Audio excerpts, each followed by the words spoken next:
Few months ago, I was standing in a street full of cafes. Not one cafe, but an entire street.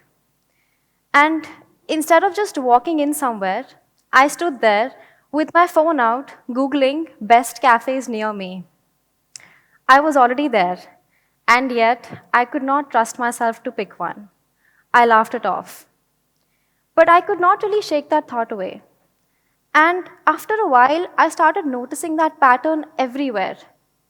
40 minutes choosing something on a streaming platform just to watch what everybody else was watching.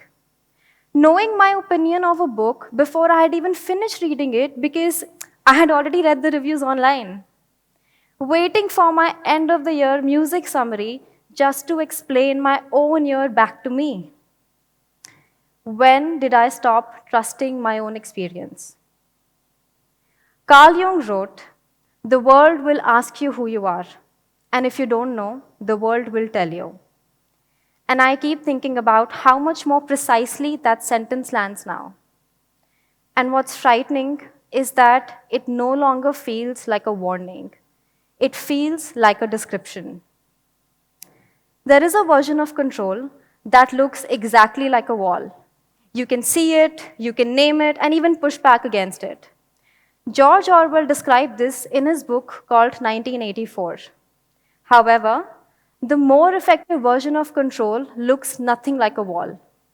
It looks like a personalized feed, an endless stream of recommendations, a system that learns what keeps you watching, what keeps you hooked, and quietly optimizes for that forever. The exact thing you wanted, already waiting. Aldous Huxley saw this and he introduced this concept in his novel called Brave New World. In this book, the system does not threaten you, it entertains you. It keeps you comfortable enough, stimulated enough that questioning anything starts to feel like unnecessary effort. We spent decades assuming control would arrive through visible force, restriction, censorship. We spent decades assuming all of this would happen. We spent decades assuming that control would come in the Orwellian way. But while we were watching, we built Huxley instead. And then we called it personalization. We named it something that made it sound like a gift. I am not against tools. I use them constantly myself. But I think it matters to occasionally stop and ask a very simple question.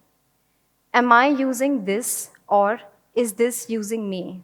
We made peace with the small surrenders early. Memory to phones, navigation to maps. Now, those were all practical decisions for sure. But over time, we started outsourcing something much harder to notice our own judgment. You find a restaurant, and instead of asking, "Do I want to eat here?" you ask, "Is this rated 4.8?"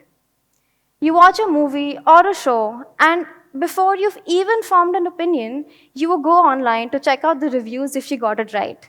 Before you've even had the experience, somebody else has already told you what to think about it.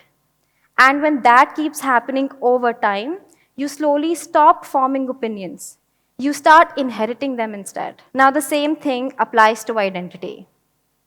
The man who wakes up at 5 a.m. reading Marcus Aurelius, going to the gym, hitting his protein target every day, documenting all of it, is he doing that because that lifestyle genuinely suits him?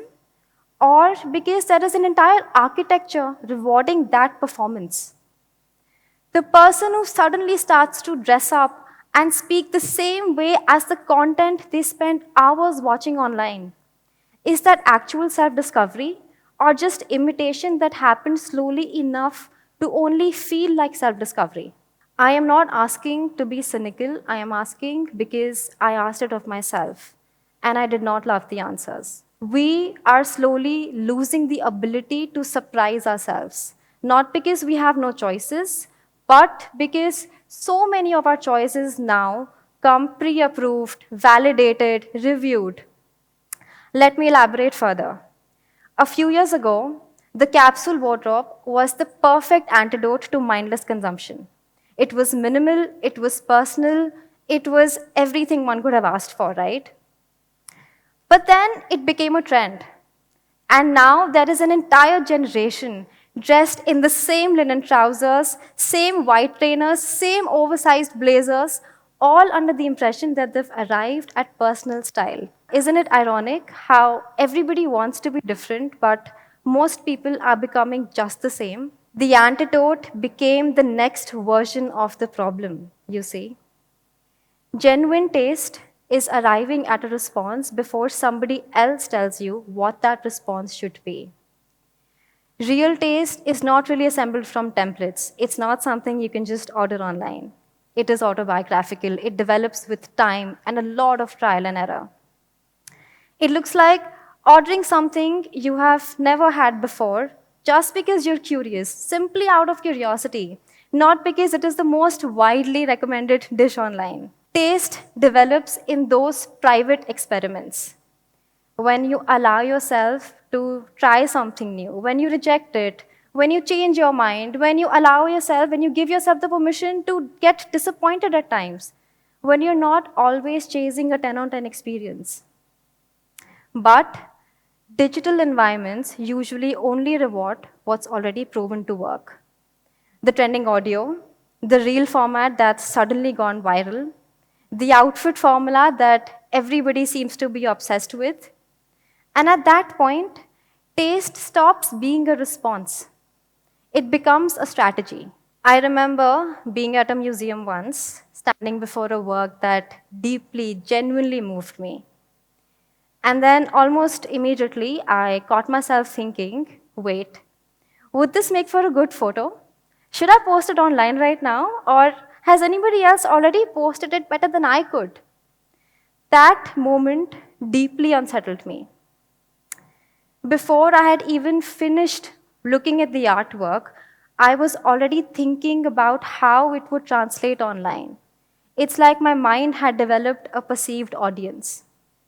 In that moment, I realized my experience had become content before it even had a fair chance of becoming an experience in itself first. When I first started making art, I thought becoming a good artist simply meant becoming better at painting and drawing and getting my proportions right. But I think over time, as I spent more and more time in studios, talking to artists, walking through exhibitions, attending lectures, attending talks, I realized that was never the hardest part. The hardest part was learning to trust my own judgment. You know, there'll be days in my studio when I will just sit before an artwork and I will spend hours changing one tiny detail in it. Could be a line, a color, or even just a texture. And then I will start undoing it all over again just because something about it feels dishonest, even if I cannot logically explain why. Every artwork reaches a point when nobody else can tell you what the next step should be. Not a mentor, not a textbook, and definitely not the internet. You have to decide what stays, what goes, what feels authentic, and what does not. That is one of the only places where my thinking still feels genuinely mine. Maybe that's what practicing art has been teaching me all along.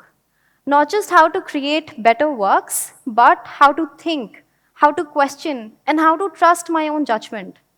And maybe that's the point.